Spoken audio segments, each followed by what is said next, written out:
Hello hello hi देखा तेरे तबड़वा चबरा बिना मतलब के बाद हम जीवन में न सुनल चाहिए न बोलल चाहिए। बना तेरे चेला वाला कोई चेला तो जन्मोले बनी तेरा बाव कहते गाता वो ओकरे नाम है तेरे नाम लहरी तोरा औकात बा ओकरा सामने खड़ा हो जाए के बूढ़ा बूढ़ा कहत बूढ़ा तो भागेला जेको का भेजा वो तारा न लाज बाना कहीं डर बा बेहाया हो। हेलो तीन भैया करे के मीठ को दो हेलो हेलो हेलो श्रोता वृंद से मालिक नाम निवेदन रही दे हमरा सब पर जरूर ध्यान रखो। कितना निमन हमार जवाब दिले हतन भैया कम हो गई। हेलो कितना सुघर जवाब दिले हैं कले जो 5000 रुपया दे दो यदि हमारा ओरिजिनल खून होई तो जरूर तरह के रुपया दे दे अब ओरिजिनल ना होई तो ना दे बाकी ओरिजिनल हमारा प्रश्न के तरह उत्तर दिहल चाहत रहा हम जान के लिए बड़ा लकड़िया बाबा ई बच्चा प्रणाम कैला के माने गोल लगला के माने अभी तरह ज्ञान नहीं खे जब प्रणाम के करे के कल जाइए गोल के करे के लगल जाइए प्रणाम प्रणाम कैला के माने गोल लगला के माने प्रणाम के करे के कल जाइए गोल के करे के लागल जाइए तू ब्यास बड़ा कहत रहे ये साधु के प्रणाम कल जाइए अपना से बड़ जेठ के प्रणाम कल जाइए मन करत जे तेरा मुंह में ढूक आ कूला वही में कह के 3 कूला फेंक दे प्रणाम के करे के कल जाई गोल के करे के लागल जाई प्रणाम के माने का होला गोल लगला के माने का होला लकड़िया बाबा ध्यान से तनी सुनो प्रणाम के माने चाचा श्री का होला आ गोल लगला के माने का होला गोल लगला के माने मांगल होला प्रणाम कैला के माने स्वागत होला यदि रुआ कहब जे भैया प्रणाम कहे प्रणाम प्रणाम प्रणाम रवा एक हला प्रणाम करब तू आदमी रवा के 3 हला प्रणाम कर दी ई ना कहे प्रणाम प्रणाम प्रणाम प्रणाम बाकी यदि केहू के रुआ गोड़ लागो कि भैया गोड़ लागिले तो ई ना कहि जे हमहु रुआ के गोड़ लागिले तू कहब जे भैया गोड़ लागिले त कहि जे मोटा जा गोड़ लागिले बियाह हो गो गोड़ लागिले धनी हो जो त गोड़ लागला के माने मांगल होला प्रणाम कैला के माने स्वागत होला केने से ढूकी बोलो तो लब 5000 तेरा के 5000 दे दी अभी तेरा ई ज्ञान के करे नहीं खे जे प्रणाम के माने गोड़ लगला के माने का होला बाबा रवा हाथी पर चढ़ी के हे खेचड़ पर कहे के चढ़ते नहीं है बाबा जिंदगी में काम ना करे के चाहिए मालिक तो प्रणाम कैला के माने स्वागत होला गोल लगला के माने मांगल होला तो गोल के करा के लागल जाइए प्रणाम के करा के कइल जाइए कहते रे जे साधु के प्रणाम कइल जाला बड़ जेठ के प्रणाम कइल जाला अभी यह तरह ज्ञान नहीं है साधु का प्रणाम नहीं किया जाता है बड़ जेठ को प्रणाम नहीं किया जाता है। सुनो 4 आदमी के मालिक गोड़ लागल जाला ओकरा के प्रणाम ना कइल जाला ये ब्याज थोड़े है ये बच्चा है सुनो बच्चे लिख लो 4 गो आदमी के गोड़ लागल जाला उ 4 गो के हो बाया प्रीत तप प्रीत ज्ञान प्रीत पद प्रीत ये 4 गो आदमी के जीवन में प्रणाम न कइल जाला एक 4 गो आदमी के गोड़ लागल जाला। हेलो अभी एकरा में छिपा ले बनी एकरा के छिपावल बा अभी सब मंत्र तरह के ना बता दे सब बतावे खातिर एगो गायत्री बाबा के गुरु मरला न तो हमारा के माने के पड़ी तब तरह के बता दी हल जाई अभी तो 4 गो तरह के रखल बजे 4 गो के गोड़ लगल जाला अब प्रणाम के करे के कइल जाला छोड़ दी दिहल बा, एकरा के छिपा दिहल गई। इस तरह के ना बतावल जाई। ई बतावले बानी जे प्रणाम के माने स्वागत, गोड़ लगला के माने मांगल। सिटी ना हो मालिक। एगो कवि के भाव रहे, कुंवर जी सुनी, बाजा सुनने से ज्ञान नहीं होता, हर हवा तूफान भी नहीं होता, रोड पर पत्थर बहुत है लेकिन हर पत्थर भगवान भी नहीं होता। कुंवर साहब, गुण मिले तो गुरु बना लो, गुण मिले तो गुरु बना लो, चीत मिले तो चेला, मन मिले तो मित्र बना लो, वरना रहो अकेला। काहे? अरे कुंवर, गलती करने पर साथ छोड़ने वाले बहुत लोग मिलते हैं, गलती करने पर साथ छोड़ने वाले बहुत लोग मिलते हैं, लेकिन गलती करने पर समझा करके साथ निभाने वाले बहुत कम लोग। जो गलती करने पर समझा करके साथ निभा दे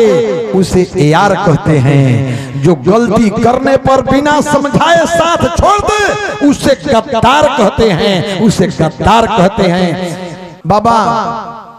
एगो बात कहो, देखिए हे बौराह के संगे हमारा के गवा के हमारा जीभ के बर्बाद बेरा कर देनी सब। इनकर शब्द सुननी है एगो का हो विष्णुदेव बाबा, है बहेड़ा के शब्द सुननी है सब, है नर्तकी के का कल है, ई महिला हो, ई महिला हो, ई महिला हो, आइन कर मारो भी जब हमारा आगावा नहीं खेका, हमारा से ना कहा भैया वीर बड़े थे। गायत्री बाबा कलर ले जे सुरेश उनका के मोहर मरले रही तो कने जे गुरुजी कहाँ मार दले रही, कने हम जानत रही जे बहेड़ा हो तो मोहर मार देनी ऐसा जगह नु जे बेचारा कबो दिखाई ना। विचार करो, ये दुनिया का हो, ये जीवन का हो, दुनिया स्वार्थी हो, मतलब क्या हो, यदि रउआ से जरूरत बा राउर इंतजार कइल जाई, राउर सत्कार कइल जाई, आ यदि रउआ से जरूरत नहीं खे तो राउर तिरस्कार कइल जाई। जब ठंडा लागे जोड़वे लगी तो हो ये सूरज बाबा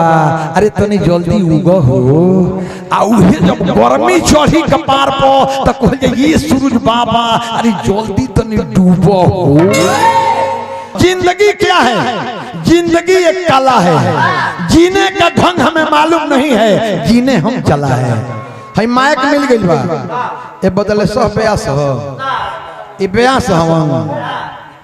इनका के ब्यास के जे उपाधि दे दी ओकरा के हम अपन गुरु बांधी कि बाप रे बाप ऊ कोतवत विद्वान बजे इनका के ब्यासी के उपाधि दे दी हो।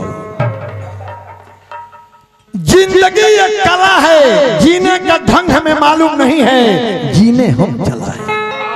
जिंदगी यदि अच्छी होती तो हम आते हैं तो रोते क्यों हैं, आ जिंदगी यदि बुरी होती तो हम जाते हैं तो सबको रुलाते क्यों हैं। जिंदगी क्या है? जिंदगी है कठपुतली का खेल, तेल खत्म खेल खत्म। इस जिंदगी में धन दौलत छोड़ करके सब लोग जाते हैं,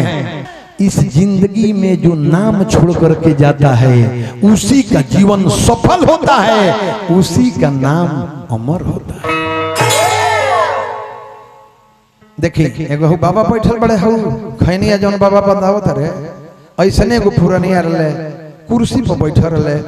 ए शुभम हमारा में पढ़ाई होला, कुर्सी पर बैठल रहे और रोवत रहे। एगो लड़का कलश की बाबा अरे वह काहे रोवत नहीं, बूढ़ऊ बाबा कहले जे बबुआ हम ही नहीं खिरोत तू रोइबो। लड़कवा कलश की बाबा हमरा से पूछत नहीं, हमारा करवा शराबत काहे बानी, बुढ़ऊ कहले जे बबुआ तारा के शराफत नहीं खी तारा के बतावत नहीं हमरा रोए के 3 कारण। उ बुढ़ऊ 3 गो कारण रोए के कौन कौन बतौले रहले। पहला कारण बतौले जे बबुआ हमरा रोए के 3 कारण। जब हम लइका रही त हमर माई डटलस कि कारे छोटू ते हट्टी मुट्टी बाड़ी आ कतना फुटू फुटू बोलत रह चुपैबे कि ना रही। जब जवान हो गई नी हमर बियाह हो गई हमरा 2 गो बेटा भइल त हमर मेहरारू डटलस कि का हो गो धन तहार बियाहो भइल तारा 2 गो बेटो भइल अब तहरा कहिया बुझाइए गोधन। ए बबुआ बुढ़ा गईनी त हमर नाथ डटलस कि काहो बाबा तार उम्र भइल 80 बरिस के कुछ करे के ना धरे के कुर्सी पर बैठे के बक बक करे के तनी चुप रहे बुढ़ाऊ। ते बबुआ यही परोवतनी कि हमारा बुझाई कहिया आ हमें परोवतनी मुखिया जी कि हे हितवा के अब जनाई कहिया।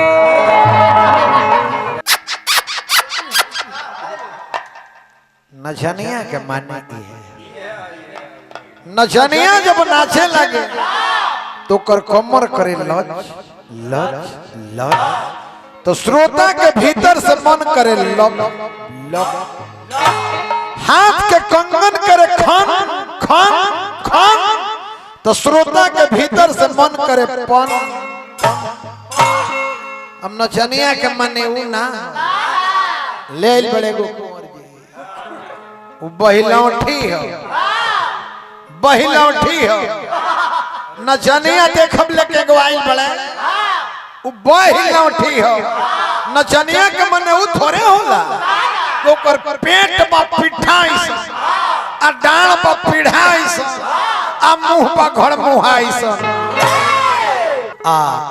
ओरियल में इनका से बड़ी बना लाज लगेला। ई कब का बोलती हैं कौनो पाका नहीं ना कहले जे तिवारी जी हम अभी बैठले रहनी हां हमरा के सार कह देला हा। अब तेरा इहो ज्ञान नहीं है जे सार किसे कहते हैं। सार का मतलब क्या होता है। सार माने संसार होला सार माने तत्व होला सार माने लोहा होला आ सार माने एगो इहो होला। तो तहरा के सार कह देनी तो जैसे सरस्वती जी के क्रिया खैला हा वही तरह खाला काली जी के क्रिया खा के कहिए जे हम तहर पाहु होई कि ना। हम प्रण कैला बानी जीवन में ये केहू व्यास के साथ अश्लीलता के प्रयोग ना करो। यही अश्लीलता के प्रयोग हो जाई वो दिन से माइक नहीं हम छू सकत। हम हई थोड़े जे जौने मुंह में आवे तौने बोलो जौने रवा सब सुनी का तरह के कोई छोड़ दो। ए जगह लयदारी के भाव बा लयदारी में भाव का बा ए लयदारी के ध्यान से सुनो। काहे सुनो झगड़ा यदि हो जाई झगड़ा हो जाई इ निमन हो रगड़ा हो जाई इ निमन ना हो। जैसे भूख गइल निमन हो बाकी रूस गइल इ निमन ना हो। से झगड़ा होई 2 गो आदमी आई फरियादी आ रगड़ा होई 3 पुहुत चल जाई आ रगड़ा ही तरह रगड़ाते रह जाई। जैसे भूखल बड़ा तो भोरे पारन मिली बाकी रूसल बड़ा तो को पारन मिली केहू नहीं के। तो गायत्री बाबा कहे जे सुरेश ते बौरा हवे कारे कनी का गुरुजी कहले सुन झगड़ा करबे तब मजा आई आ रूस जाइबे तब। हम कहने जे गुरुजी झगड़ों में मजा आई रुसलों में मजा आई कहले जे हां कहने जे गुरुजी कैसे ये बात के याद क के अपना पॉकेट में रख ले। सबसे झगड़ा करब त मजा आई कब जब 2 गो आदमी धरे वाला हुई पानी बन जाई आ देहियो में आ झगड़ा करे वाला ना हुई भीड़ जइब त हर फाट जाई एगो के टूट जाई एगो हॉस्पिटल के बेड पर एगो जेल के। तो झगड़ा करी हो कब जब 2 गो आदमी धरे वाला हुई। देखो ए ब्यास के इनकर के देखनी एगो मोबाइल में के दिन एगो झाल वाला के दौड़ पड़े आ जाके वो झलिया वाला के लात मार देता रहे। सब देखो मोबाइल हम देखू ही हमरा कनी जे हे माली तू कहाँ बाड़ा ये होइसन ब्यास ये धरती पे कैसे जियत रे। ये महाराज कलाकार लयदार समाज भगवान समान होला आ ओकरा के जाके लात मार दो उ कहले बाजे पिया कोई रोना हां तई कहते रे जे पिया ही ना कोई रोनी हां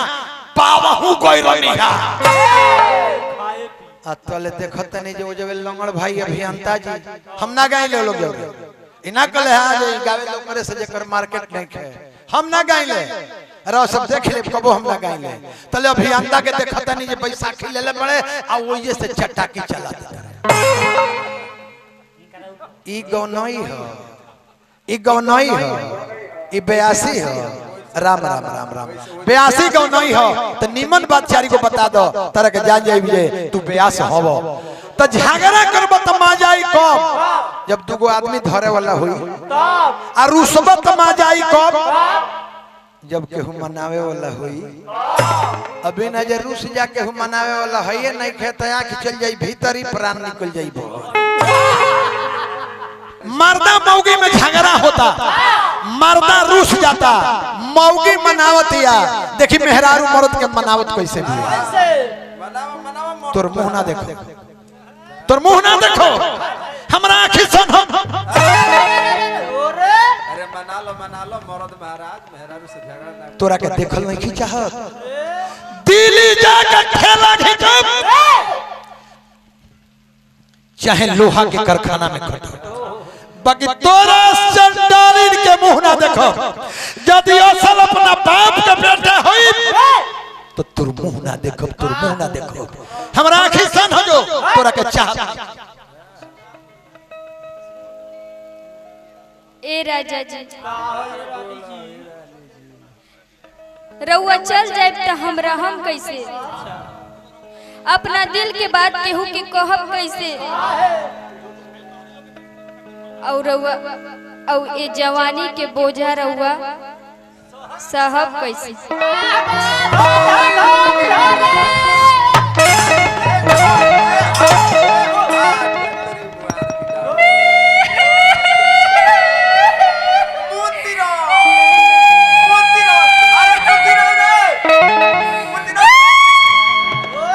राखी सुन मर्दा रूस के जाता मौगी देखी मनावती कौना भाव में भाव का लागो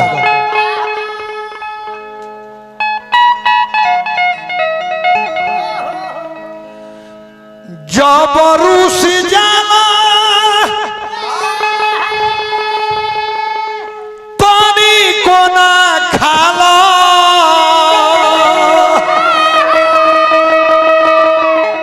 कोई संत होला हमार मन राजा जी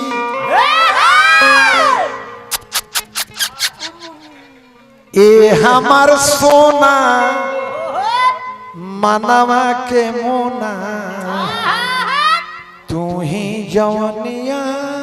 के धन राजा जी जब रूस जाला को न खाला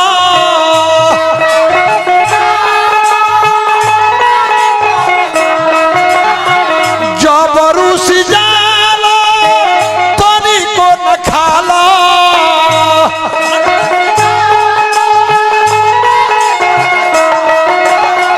कोई संग होला हमर मोहन राजा जी ए हमार सोना मनवा के मोना तू ही जवानिया के धन राज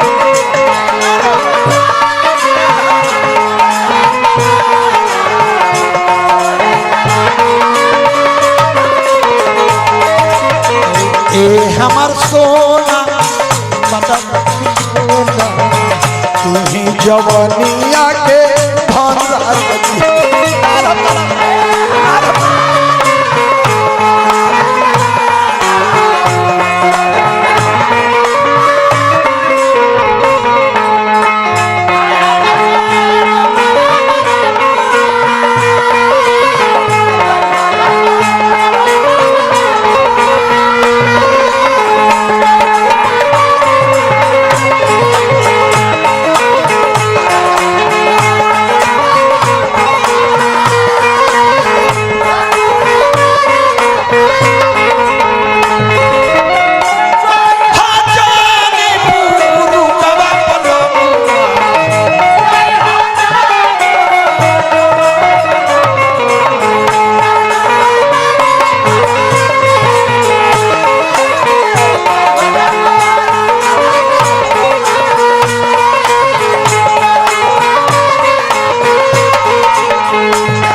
मौगी का कहलस जब तू कहेला ए राजा जी जाई भी परदेस सुनी सुनी के बड़ा रे दुखवा होला हमारा ऐसे पौआ के मोजा खोलिले पहिराइले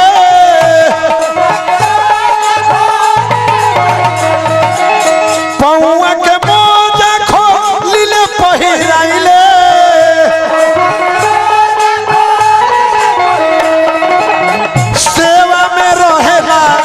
सेवा में रहेला लगन राजा जी ए हमार सोना मनवा के मोना तू ही जिंदगिया के धन राजा जी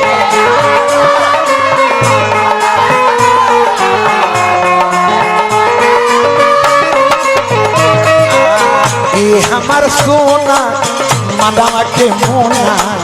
तू ही जिंदगिया के धन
आचारा से पोछिले जुलुफिया सवारिले जवने कहेला ए राजा जी एक कहू ना डारिले अन भइले जहर उठेला दिल में लहर अन लगे जहर उठेला दिल में लहर अन भइले जहर उठेला दिल में लहर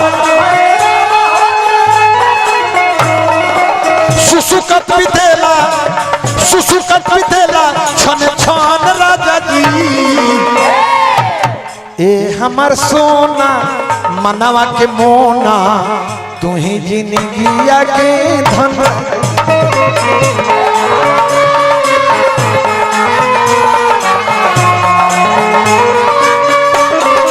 ए हमार सोना मनवा के मोना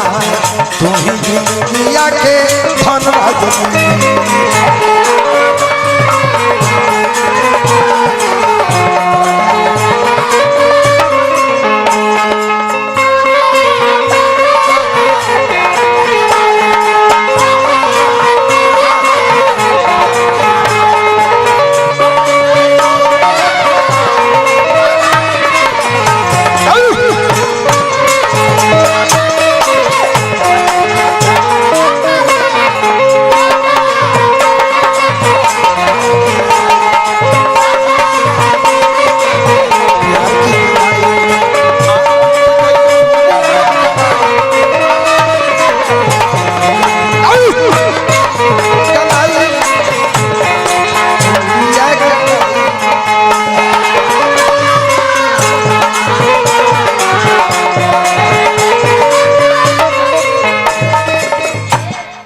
लास्ट नवरतिया कहलस तेरी जदी करलो तो रहिया निहारिले बेरी बेरी जाके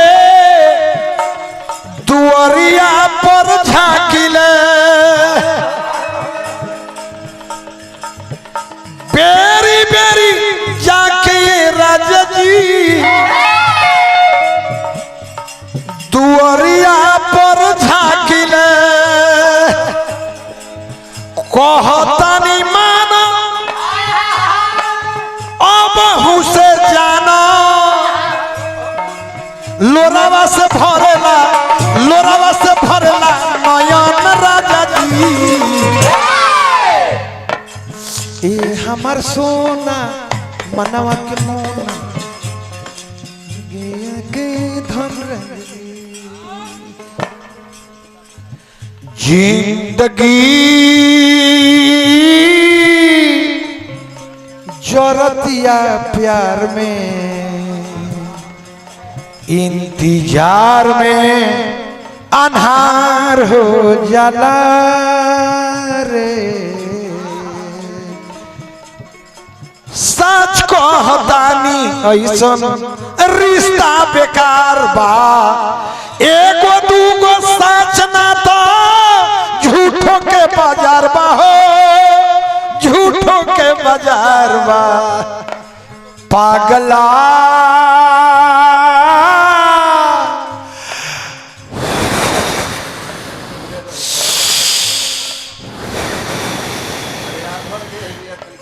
तहरमाई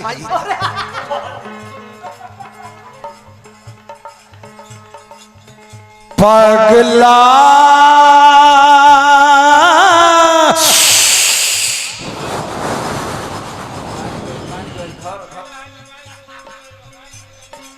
कहीं लोग जवार में बेचारी के मुंह देख इंतजार में अन्हार हो जाला हो अन्हार